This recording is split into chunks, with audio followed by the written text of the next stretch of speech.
யார் ஒரு மனிதன் வியாதியா இருக்கிறாரோ அந்த வியாதியின் அகோரம் அந்த மனிதனுக்கு மட்டும்தான் தெரியும்.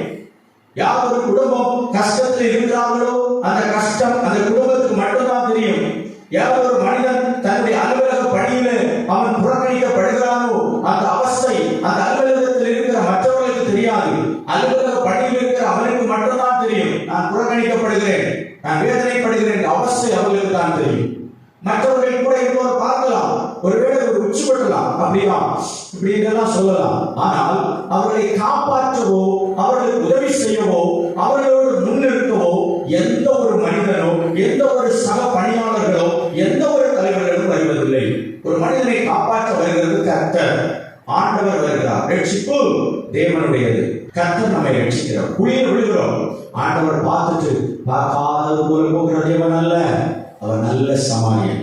அவர் விலகி போகிறவர் அல்ல, நம்ம கூட இருந்து நமக்கு உதவி செய்து நமக்கு ஆறுதல் தந்து நல்ல ஆலோசனைப்படுத்தி அந்த குழியில் இருந்து நம்ம எப்படி எழும்பணும், எப்படி வர வேண்டும், எப்படி பாதுகாக்கப்பட வேண்டும் என்று நமக்கு வழிகாட்டுகிற தெய்வத்தை நம்ம நம்பியிருக்கிறோம்.